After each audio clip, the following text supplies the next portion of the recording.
So there's one more P that I want to talk about before we go. And that is one that, as Tim shared with you, none of the good stuff ever happened to me. I got nothing amazing in my life that's happened except for one thing. And that was meeting Rita. I met Rita in Washington State, up in the mountains, Whistling Jack's Lodge. How many Washingtonians do we have here? Ever been to Whistling Jack's? It's up in the mountains about 3 or 4 hours out of Seattle.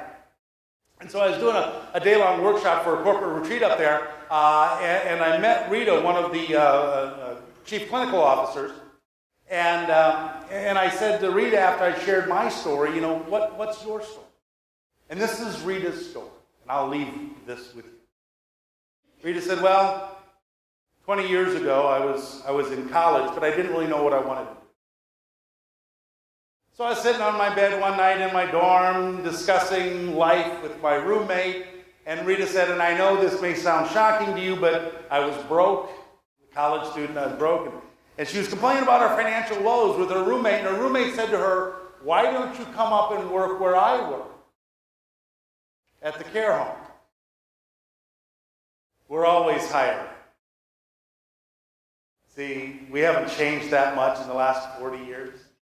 They were hiring back then too. So Rita said I went to work at the care center as a nursing assistant. Now this is long before certified nursing assistant training and certifications and all those things.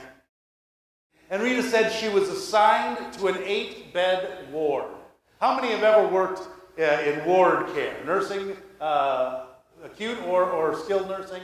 Wards. Those of us who've never seen that, we complain today about semi-private rooms having to put 2 patients in the same room. Back then, they used to get 8, 10, 12 of them all together in one room. Who cares about privacy? And so Rita was assigned an 8-bed ward. The 8 men that she was taking care of were the heaviest care in the building. They were, for all intents and purposes, total care. They could do nothing for themselves. Rita looked around the room and she observed 6 of the 8 extremely chronologically gifted. Really old. And she could understand why they may need total care. The 7th gentleman was a young man, probably in his mid-30s, who'd suffered a severe head trauma in a motorcycle accident and was essentially in a vegetative state. The 8th person in the room did not fit any profile. He was not extremely old, probably in his late 50s. Had not suffered any severe trauma, yet he was completely incapacitated. Could not speak, could not move, could not dress himself, bathe himself, clothe himself, could do nothing. Needed total care. And Rita was interested in this man because he didn't make sense. Why was he here? So she started asking questions, starting research, and found out that the man was actually a physician. And while waiting for breakfast one morning in his home, reading the newspaper, something inside of him snapped. His wife slid breakfast in front of him. He did not respond. She pulled the paper away, and he was completely catatonic. He couldn't speak. He couldn't move. He couldn't control anything. He couldn't even blink to let her know that he was there. She called the rescue unit. They came and took him to the hospital. They ran every diagnostic, every test. They could not find out anything that had happened to him. He'd not had an aneurysm or an embolism or any other ism. He just checked out. And with no possible diagnosis, there was no prognosis for recovery. They discharged him from the hospital, admitted him to the care center, and he became just one more patient to care for in that 8-bed ward. And for 2 years, Rita took care of that man. And in that 2 years, she had observed a number of things. One of the things that she noticed from the first day that she was there, every single day at 8 o'clock in the morning, 7 days a week, his wife showed up to visit and stayed with him until visiting hours were closed. Every single day. The staff began setting their watch to it because she was there the very moment they allowed visitors, 8 a.m. And then one day after about 6 months, she didn't show up. And the staff were concerned because she had never missed a day. Rain, shine, sleet, snow. She was better than the Postal Service. Never missed a day. And they became worried. And they called the home and there was no answer. And eventually they found out what happened when the police officer arrived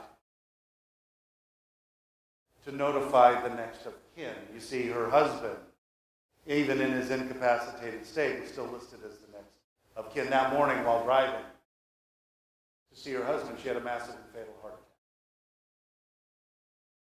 After his wife's passing, his children petitioned the courts to settle his estate. They set aside a very small trust to pay for his care, and they divided the rest of his assets amongst them, and they never visited their father again.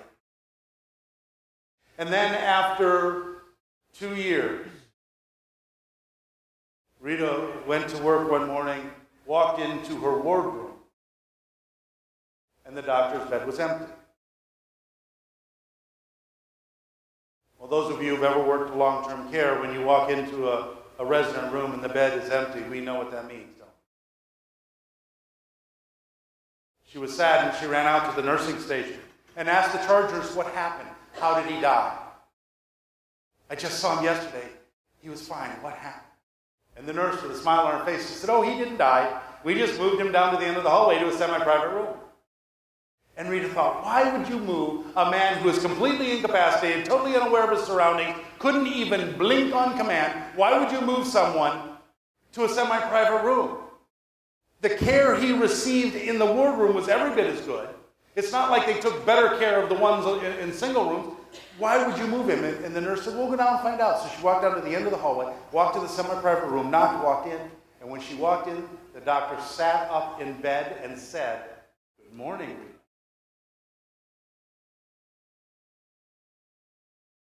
She sat on the side of the bed with him and she talked to him for. And he told her, he said, I don't know what happened. I'm a doctor. I don't know what happened. One minute I'm reading the newspaper. The next minute I'm trapped inside my body and I can't get out. I cannot control a single muscle in my body, but I'm fully aware of everything that's going on. I know where I am. I know my wife has passed away. I could have told you that. I could see it coming on. I know that my children have petitioned the courts and divided my assets. I heard the staff talking. I was once a very wealthy man, he said. And today I have nothing but the small trust to take care of my care, the clothes in my closet, and this. And he reached under his pillow and took out a small leather pouch wrapped with string. And when he took that leather pouch out from underneath his pillow, Rita said his eyes lit up, his face began to glow, and you could just tell that what was inside was special to him. And he rubbed his hands over and he said, you know what? When I was functioning, this was my most prized possession. My wife brought this with me when she admitted me here. She kept it in my dresser drawer, and every day when she would come to visit, she'd take it out of the dresser, put it in my hands, and rub my hands over, hoping that my love for what was inside would bring me back to her. I haven't held this. And then he handed it to her and he said, I want you to have it. And she says, I can't take it. He said, oh no, it's okay, you can have it. My kids don't even know it exists. It's yours, you can have it. And she said, but that's not the point. This is your most prized possession. How can you give that to me? You have nothing left. And he said, oh, I have one more thing. And it's the gift that you gave to me. You see, in the 2 years that I've been here, a lot of staff have come and gone. But you were the only one, Rita, that treated the 8 of us men in there every day, every time, with dignity. We couldn't cry out for it. We couldn't speak up for it. We could only lie there and hope for it. And you gave it to us, Rita. You gave us our dignity, and that's more important. Rita didn't know what to say. She took that little pouch home. She put it in her dresser drawer in her dorm room. By now, she had enrolled in the nursing program. It was a year and a half into her RN program. And she came home from work one day, and it was a horrible day, one of those miserable days, one of those terrible days, one of those days that made her want to pull her hair out. And she started questioning everything. Why am I doing this? Why am I going to be a nurse? And she was so frustrated and angry and sad and crying and just boiling inside. And she looked over in her dresser and she saw that little leather pouch. She'd never opened it. She didn't know what was inside. But today she was going to find out. And she got off her bed, she walked over, and she grabbed that pouch, and she unwrapped the string, and she opened up the flap, and she reached inside, and she took out. What she found were 6 small cardboard charcoal sketches by Picasso. The gift of dignity is more valuable than any priceless art. The gift of dignity is more priceless than anything we can offer another human being. And we, as a healthcare worker, have a purpose in our lives. And that is to give the gift of dignity every single day. I want to thank you for your passion, your pride, your power, your patience, your purpose.